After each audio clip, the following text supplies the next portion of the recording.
It is now nearly certain that conflict is coming to America. Can you feel it? Can you feel the tension and the barely concealed hostility? The mood reminds me of a married couple whom everyone knows will soon be divorced. The man and the woman constantly fight, and they accuse each other of committing atrocities. The wife tells anyone who will listen that the husband is reprehensible, and most likely a psychopath, and the husband says the same about the wife.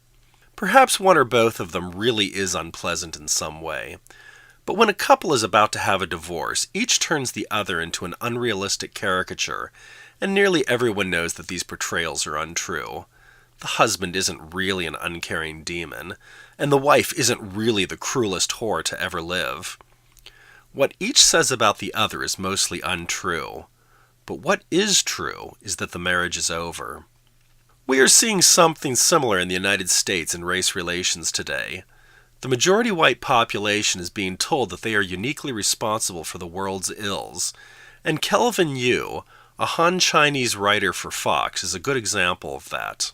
Kelvin is upset that on a recent episode of the sitcom Roseanne, the main character's husband comments that they miss seeing the black sitcom Blackish and the Asian sitcom Fresh Off the Boat. Roseanne responds about the characters in the sitcom. They're just like us. There. Now you are all caught up. Kelvin Yu, in a New York Times article, describes Roseanne's statement as objectifying, demeaning, reductive, belittling. These are the actual words that he uses as he tries to stir up racial hatred.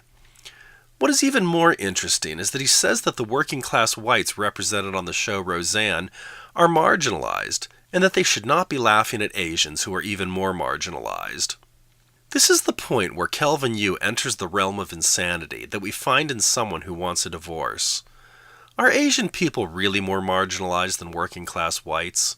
What percentage of students at Ivy League colleges come from the working class white families?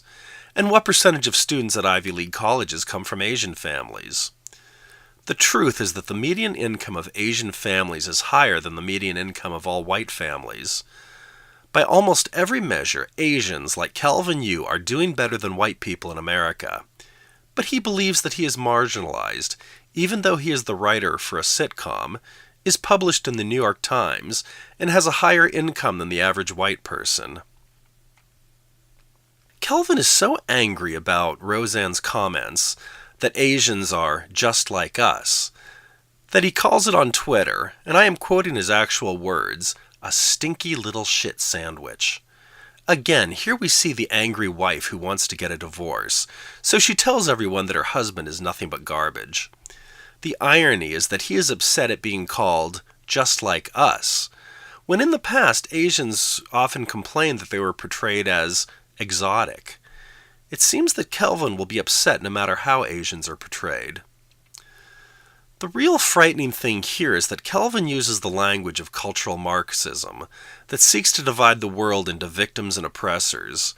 Kelvin turns Roseanne into the oppressor, who is objectifying, demeaning, reducing, and belittling Asians.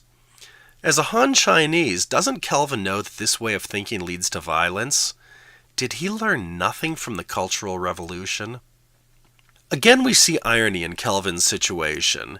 He describes himself as being Taiwanese, but his last name of Yu shows that he is actually Han Chinese, and they were guilty of genocide in Taiwan. Several hundred years ago, the Chinese invaded Taiwan, and they almost completely destroyed the original peoples who had lived there. Today, Han Chinese make up 95% of the population of Taiwan, while the native inhabitants are 2% of the population. Furthermore, if you look at the history of the Han Chinese, you will see a history of genocide. Is Kelvin really marginalized? His people make up 1/5 of the population of the world, and Han Chinese in America are wealthier and better educated than average white Americans. When talking about Roseanne, Kelvin should have stopped when he said that working-class whites are marginalized. You see, if Kelvin ever mentions himself, he must admit that he is very, very privileged.